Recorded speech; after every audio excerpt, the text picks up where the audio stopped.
चतुर्थ भाव से हम माता का भौतिक सुख संपत्ति का, स्थिर संपत्ति इसमें भूमि जमीन जायदाद वाहन का और विद्या लाभ का विचार करते हैं। इनमें सबके कारक अलग अलग होते हैं। माता का कारक चंद्रमा, भौतिक सुख समृद्धि और वाहन का कारक शुक्र, जमीन जायदाद और गृह का वाहन मंगल और विद्या लाभ का कारक बुध होता है। बहुमंजिली इमारतों के लिए कुछ जातक इसमें केतु को भी कारक मानते हैं। कुछ ज्योतिषियों का विचार है कि केतु बहुमंजिली इमारतों का कारक होता है। भाव भावेश कारक और कारक से चतुर्थ भाव का विचार करते हैं। अब यदि चतुर्थेश या लग्नेश चतुर्थ भाव में शुभ ग्रह की दृष्टि में हो तो उसे चतुर्थ भाव के गृह, वाहन, विद्या, भौतिक सुख और माता का सुख उत्तम अवस्था में होता है, अच्छा होता है। इसी प्रकार चौथे भाव का स्वामी चतुर्थेश अपनी राशि में हो, अपने नवांश में हो, उच्च राशि या उच्च नवांश में हो तो अभी उसे गृह, वाहन, भूमि के सुख अच्छे मिलेंगे। चतुर्थेश और दशमेश दोनों की युति केंद्र या त्रिकोण में हो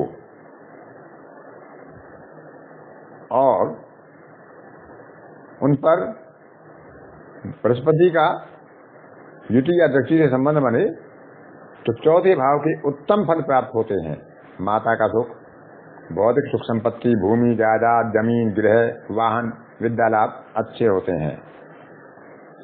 यदि बुध लग्न में हो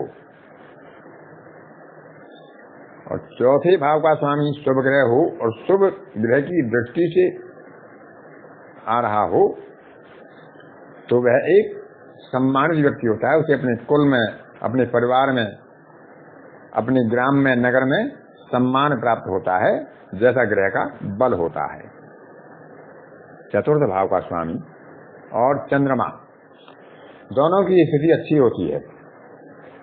दोनों अपनी उच्च राशि में हो, स्वराशि में हो, केंद्र में हो, त्रिकोण में हो, शुभ ग्रहों की दृष्टि में हो तो माता का सुख दीर्घकालीन और अच्छा होता है।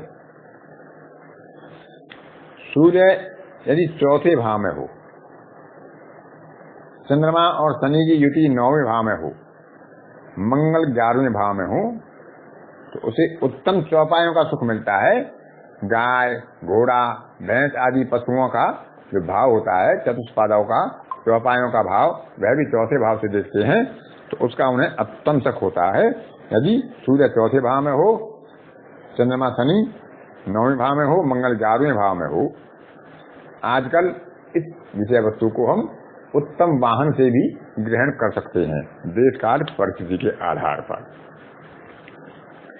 वैसे तो वाणी का भाव दूसरा और पांचवा होता है, लेकिन महर्षि पाराशर का कहना है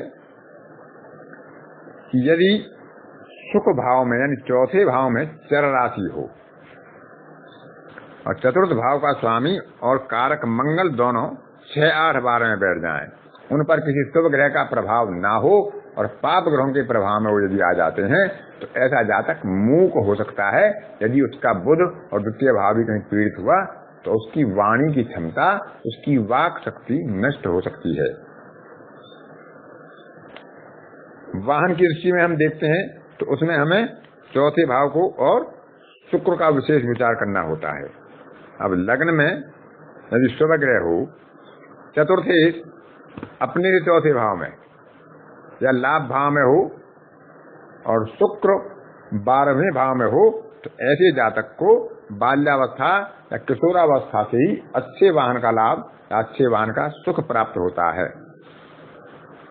इसी प्रकार सूर्य यदि चतुर्थ भाव में हो, चतुर्थेश उच्च हो और शुक्र के साथ हो तो उसे युवावस्था में या युवावस्था के बाद अच्छे वाहन की प्राप्ति हो जाती है। चौथे भाव का स्वामी यदि उच्च नवांश में हो और 10वें घर के मालिक के साथ हो यानी दशमेश के साथ हो तो उसे प्रौढ़ावस्था में यानी 40-45 की आयु के आसपास वाहन का उत्तम लाभ होता है। लाभेश और सुखेश में यदि स्थान परिवर्तन हो जाए, अर्थात 11वें भाव का स्वामी चौथे भाव में बैठे, चौथे भाव का स्वामी 11वें भाव में बैठे, तो ऐसे जातक को जन्म लेते ही, बचपन से ही अच्छे और उत्तम वाहन का सुख आजीवन प्राप्त होता है। चतुर्थ भाव और चतुर्थेश दोनों पर सुप्रभाव होगा तो गृह वाहन माता का सुख अच्छा होगा। यदि वहां पाप ग्रहों का प्रभाव होगा तो उन चीजों में, उन सुखों में कमी आ जाएगी। पाप प्रभाव हो और अष्टमेश की युति यदि शुक्र से, जो कारक है वाहन का, या चतुर्थेश से हो जाती है या चतुर्थ भाव में हो जाती है, तो उसको वाहन भंग, या चतुर्थेश अष्टम भाव में जा बैठता है तो वाहन भंग योग बनता है, जिसमें वाहन की हानि और दुर्घटना की संभावनाएं प्रबल हो जाती हैं। इस प्रकार भाव, भावेश, कारक और कारक से भाव, इन सबका विचार करके हम चौथे भाव में जो हमारे कारकत्व आते हैं, माता, भूमि सुख, विद्या लाभ, गृह वाहन का सुख, भौतिक सुख समृद्धि, उनका विचार करें। चंद्र कुंडली से भी इनका विचार करें और चतुर्थ भाव पर बनने वाली अर्गला, चतुर्थ भाव पर और चतुर्थेश पर पड़ने वाली ग्रहों की दृष्टि, इनका विशेष विचार करें। और किसी भी चीज की प्राप्ति के लिए, किसी भी कारकत्व की प्राप्ति के लिए, किसी भी भाव के फलों की प्राप्ति के लिए लग्नेश का बली होना बहुत ही आवश्यक है। क्योंकि यदि लग्नेश बलवान नहीं होगा तो जितने भी अच्छे अच्छे योग बनेंगे वो आभासीय होंगे, उनकी प्राप्ति उसे होना मुश्किल हो जाता है, क्योंकि उसकी ग्रहण शक्ति कमजोर हो जाती है। चंद्रमा जो माता का कारक है, यदि वह 3 पाप ग्रहों से दृष्ट हो और उस पर शुभ ग्रह का कोई योग ना हो तो माता के सुख में कमी होती है। उसी प्रकार हम सूर्य से देख सकते हैं पिता के लिए कि सूर्य यदि 3 ग्रहों से, पाप ग्रहों से दृष्ट हो या युत हो और शुभ ग्रह का उसके साथ प्रभाव ना हो तो पिता के दीर्घ सुख में कमी होती है। भावेश से भी ज्यादा प्रभाव कारक का होता है। यदि किसी का शुक्र पाप पीड़ित हो, दुर्बल हो, 6ठे या 8वें में हो तो वाहन सुख में कमी लाएगा। इसी प्रकार चंद्रमा यदि 6-8 में हो, नीच हो, पाप ग्रह से पीड़ित हो तो माता के सुख में कमी लाएगा।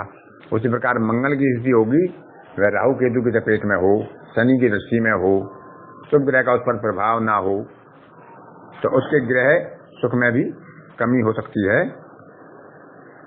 तो चतुर्थ भाव के अलग अलग कारकत्व के लिए अलग अलग कारक हैं और उनके लिए अलग अलग चतुर्थेश के साथ, भाव के साथ सामंजस्य मिलाकर उनका विचार किया जाए।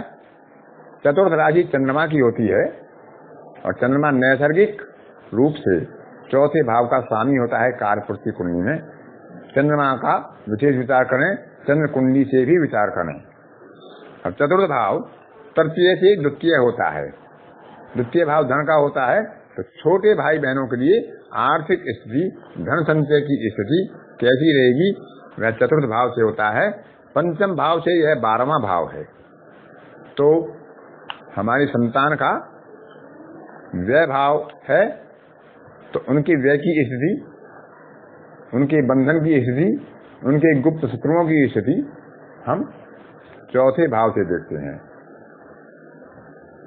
6ठे भाव से ये 11वां भाव है, तो मामा के लिए आय के साधन,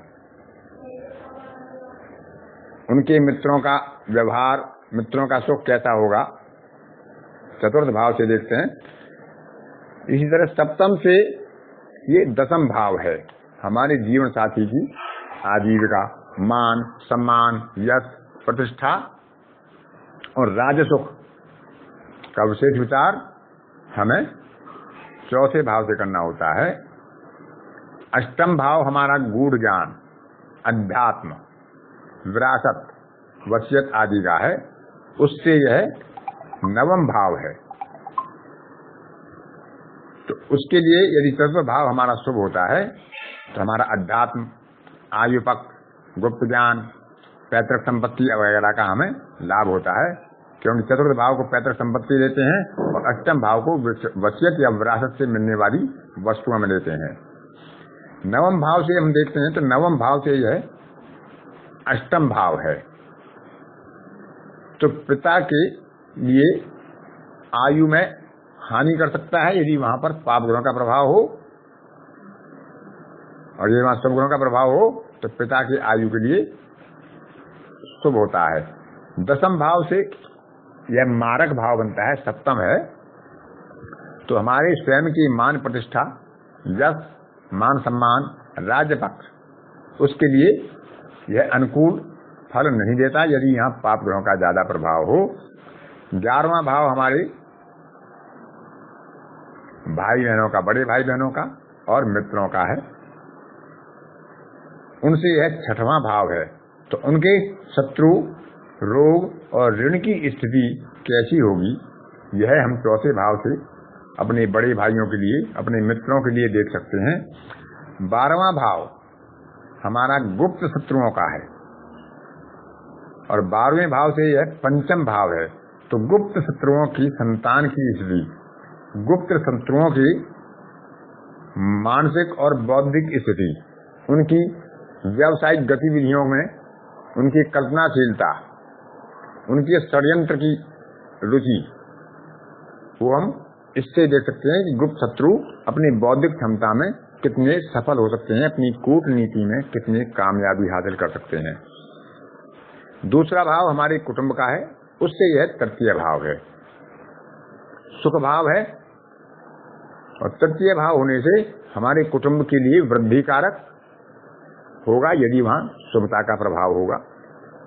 यदि वहां नवमेश बैठेगा, यदि वहां लग्नेश बैठेगा तो हमारे कुटुंब के लिए वृद्धि करेगा, और ऐसा जातक एक विशाल कुटुंब से संबंध रखता है। यदि चतुर्थेश ही कहीं द्वितीय भाव में आकर बैठता है तो क्योंकि वो कुटुंब भाव में बैठता है तो कुटुंब की वृद्धि करता है।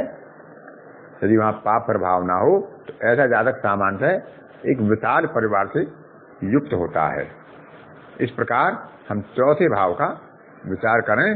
देश काल परिस्थिति का हर वक्त हम ध्यान रखें कि हम किस देश में विचार कर रहे हैं, किस कालखंड में विचार कर रहे हैं, किन परिस्थितियों में उस जातक का हम विचार करते हैं।